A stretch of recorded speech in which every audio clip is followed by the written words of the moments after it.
Today I'm here to give you my top 10 tips on how to not hurt yourself while training for your first marathon program. And if you're only training for a 5K or something smaller, don't worry about it. These tips actually work as well. In fact, if beginner runners would actually listen to me, that 90% rule would go away. So the number one tip that I can give you today is don't increase your mileage more than 10% per week. Yes, I said 10% per week, not per day, per week. Our body is a dynamic animal, and small increases in incremental stress will actually make us stronger. Think about it. You wouldn't go into the weight room and start with 100 pounds on the bar.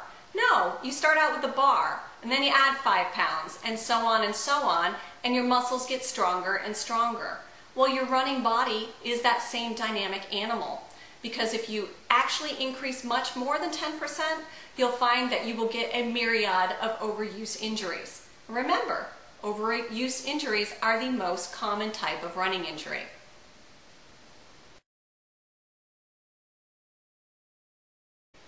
Tip number 2. Think of your body as a cell phone. You wouldn't use your cell phone continuously without recharging it, so why do we do that to our bodies? We really should always follow a hard workout with an easy one. Give yourself some time to actually recharge. So if you did a speed workout today, tomorrow either do cross training or walking or just do a light jog. Remember, your body needs time to heal. Especially when you're in the first stages of a training program, you need to listen to your body and know when you're tired.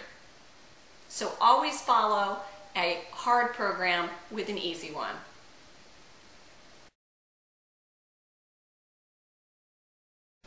Tip number 3, add a strength program to your training program. Now this is really important for women. In fact, multiple studies have shown that by adding a strength program at least once a week, most women will become stronger and have less incidence of injury. And it's not just women. This actually is all runners. Think about it. If you do a strength program in the gym once or twice a week, you can really get rid of some of the muscle imbalances that happen just from running all the time. I'm a perfect example of this. I turned 40, took up triathlon. And why did I do it? Because I really needed to add overall fitness to my running program. Yes, I was a great runner, but I also had arms like twigs, and I was actually having back pain. By actually adding just twice a week a strength program, not only did I become a better developed runner, but a better overall athlete with no more back pain. So add a strength program. It really does work.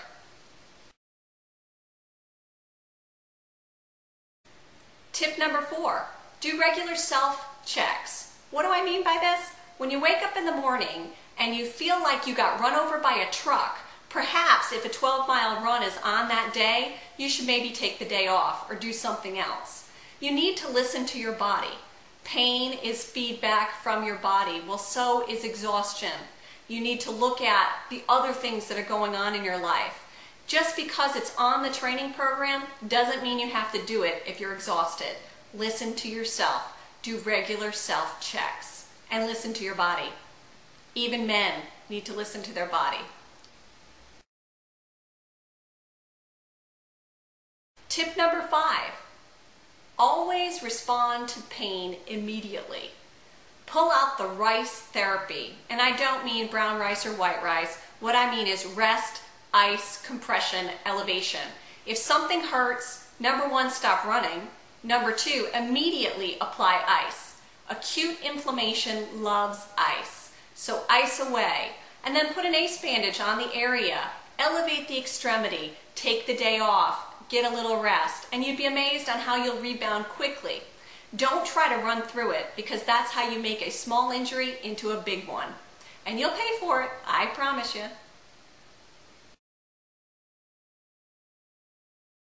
Tip number 6, do not take pain medication to finish a workout. I've had friends who have asked me for prescriptions for everything from Vicodin to just non-steroidal anti-inflammatories. If you're popping Motrin to get through a workout, you're probably hurt. Your body's telling you it's time to slow down. Remember, one of our earlier tips was to do those regular self-checks. Well, those are important. So don't take pain medication to try to get through a workout, or you're just going to hurt yourself even more. Time to go talk to your doctor.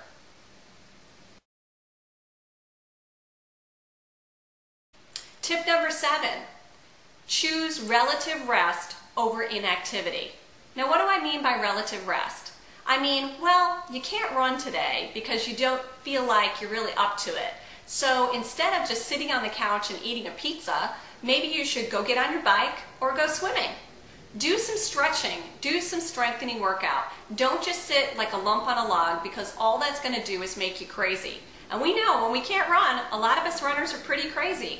But you'd be amazed on how a good bike ride or a little bit of swimming will really help. So always choose relative rest if you can. Sometimes things are really broken and you need to absolutely rest. But I'll tell you, most injuries, relative rest is okay. Tip number 8, go to see a professional quickly. If you have pain, that's 5 to 7 out of 10, 10 being my foot or leg is going to fall off, and 0 being none. 5 to 7 out of 10, 5 days in a row, you're hurt.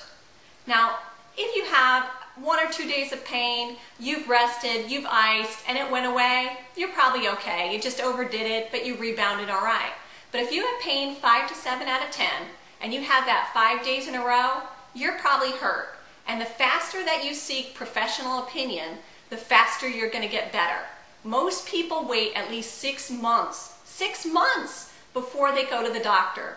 That's ludicrous. Think of that 6 months of training that you have wasted, because all you've done is break your body down with an injury that could have gotten better really quickly. If people came in to the office with plantar fasciitis within the first 6 weeks that they started having pain, almost 100% will get better within 6 weeks of seeing me. The problem is most people wait 6 months and spend $250 on stuff to shove in their shoes before they come in. So don't wait. Seek professional help quickly.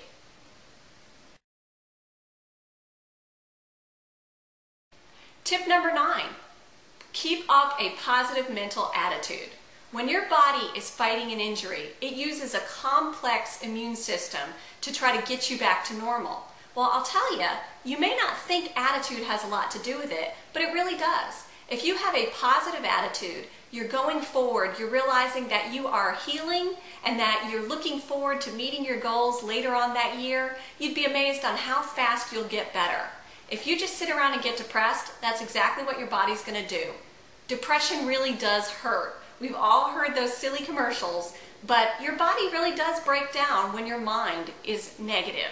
So let's all be positive, look to the future, and realize that you are building a stronger body that will run farther and faster than it ever has before. Just heal your injury. Tip number 10, and this is probably the most important out of all these tips. Remember to ease back into your training program slowly.